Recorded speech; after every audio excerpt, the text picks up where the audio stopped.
Hi, welcome back to Focal Point, AFR Talk. Brian Fisher is my name, congenial, convivial, and amiable as always. Jeff, let's grab soundbite A9, the Chris Wallace, Sander Levin clip. Now, Sander Levin or Levin, I forget how you say his name. He is a senator from Wisconsin, and what Chris Wallace is asking him is, look, we look at what the IRS has done with these groups, and only 30% of the progressive groups got a second look from the IRS, whereas 100% of conservative groups, if it had the word Tea Party, phrase Tea Party, or Patriot in the name, they were examined. 100% of them were examined. 248 conservative groups were examined. Only 29 liberal groups were examined. And so Chris Wallace asked Representative Sander Levin, how can you explain that? Here's what he said. 248 conservative groups were examined, but only 29 liberal groups. How do you explain that disparity? Well, first of all, the Inspector General left out the information in his report that there were liberal groups. But let me try to explain what's happening here. You know, the document that we were given to look over, it said this on the top. The following document contains confidential tax reform information and is being provided to you for review. Any subsequent unauthorized disclosure of its content is prohibited by law and is punishable by fine or imprisonment. So what happens is the chairman gives us the material. We can look at it for one day, take no notes, and then we go into executive session and we violate the confidentiality of the taxpayers. Congressman Levin, with all due respect, and it's a very interesting answer, but it has nothing to do with my question. I'm asking you a specific question. It does. No, it doesn't, sir. I'm asking you a specific question. How do you explain the fact that 30% of progressive groups were examined for their tax-exempt status eligibility and 100% of conservative groups? How do you explain that? So he just keeps boring in.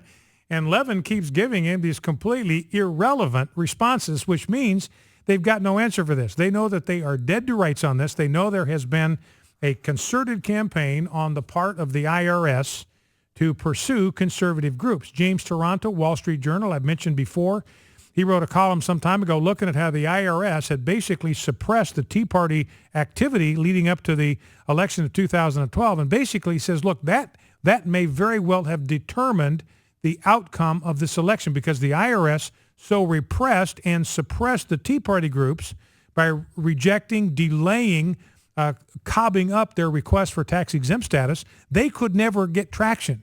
They weren't able to get rolling because they were hampered in their ability to raise money because they couldn't tell people this was a tax-exempt status. And it probably affected the outcome of the 2012 election.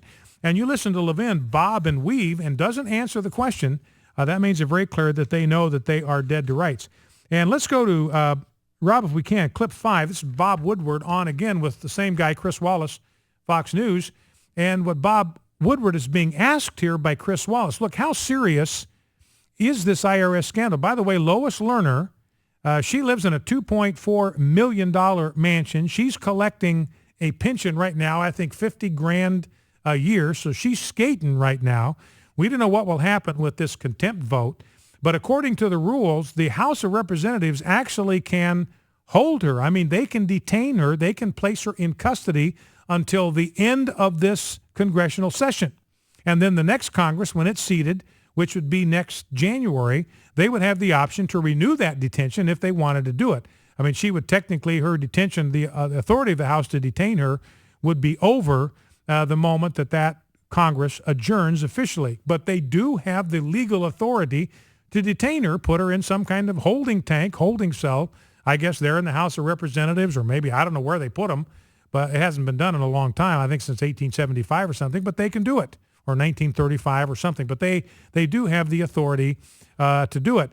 So Chris Wallace is asking Bob Woodward. Now, Bob Woodward, he knows about scandals, political scandals, and what can happen. It was his book, All the President's Men, that brought down President Nixon, drove President Nixon to the place where he had to resign. So he's asked about how serious this IRS scandal is, and what about Lois Lerner, taking the fifth? What about the fact that she's not talking? Here's what Bob Woodward, the investigative reporter, had to say. There's always one person who's not going to talk. And when you conduct an investigation like this, I have not gone into the details, you need to find people who will talk. And there are always people who will do this.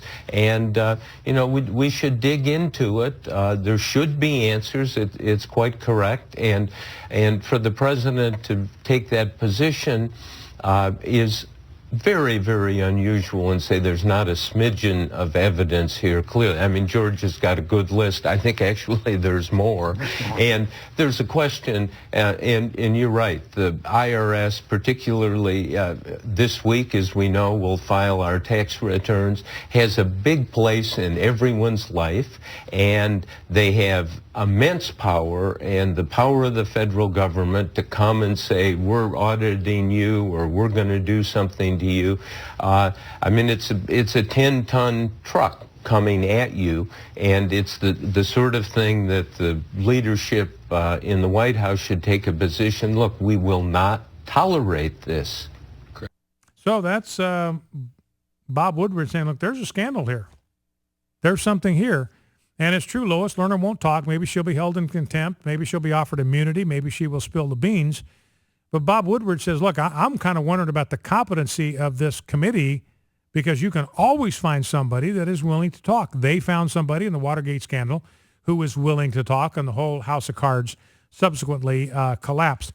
But drop down to clip number 8 if we can, Rob. This is Sharyl Atkisson. She is a reporter for CBS News. And by the way, the Washingtonian magazine did a fawning profile of Jay Carney, the president's spokesman. It was published over the weekend. A bunch of flattering pictures and just a puff piece on what a wonderful guy Jay Carney is, what a wonderful power couple they are, what a wonderful family they have, and all of which is probably true. Their kids look very happy and look very healthy. Their home looks very beautiful. Husband and wife look happy together. No reason to doubt that any part of that is not true. But the pictures that were taken in the kitchen were alarming, because on the wall of the kitchen, I want you to think for a minute about the pictures that you have on the walls of your kitchen.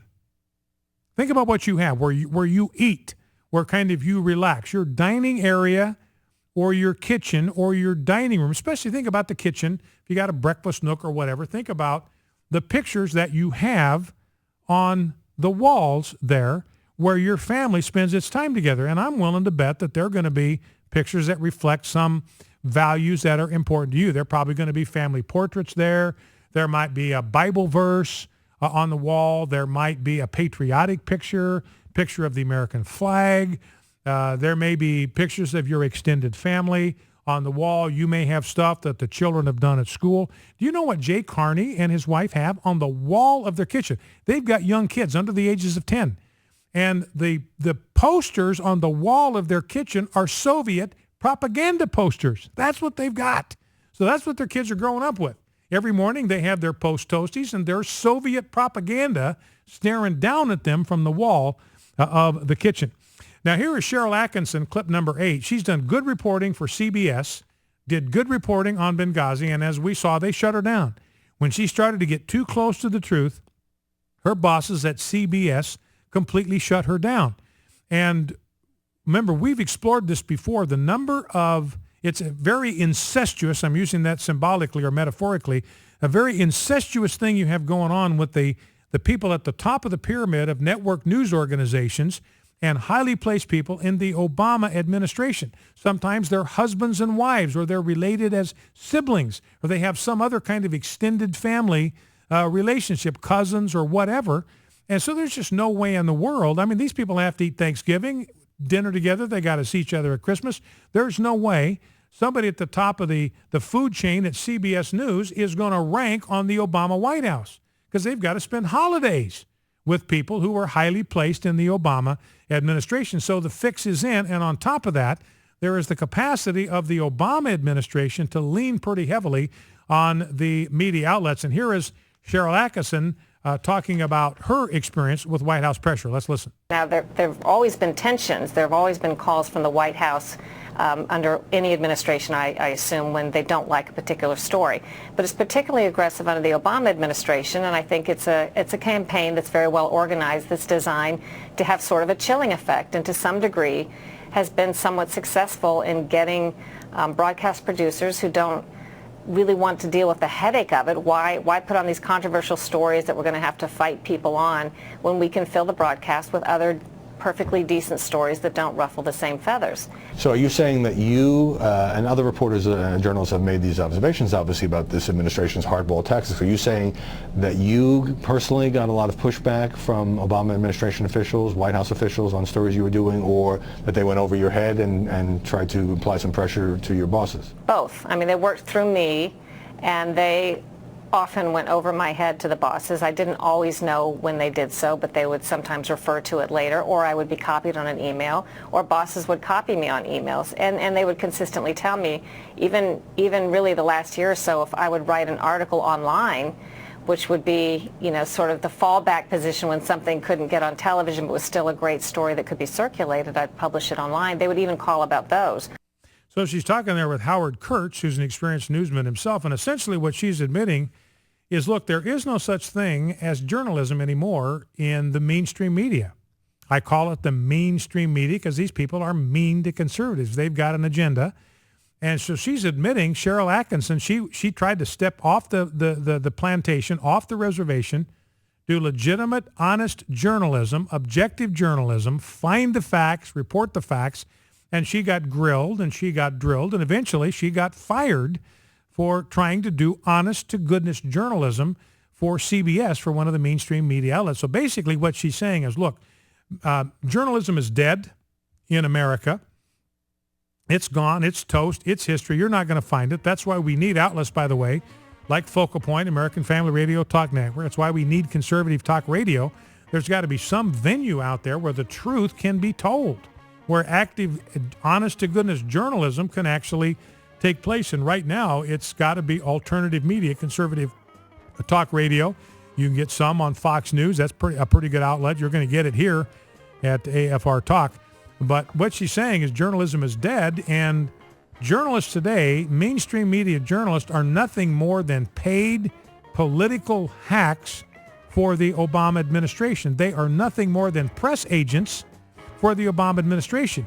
If your organization is going to issue a press release and the boss says, no, I don't want that to go out, it doesn't go out.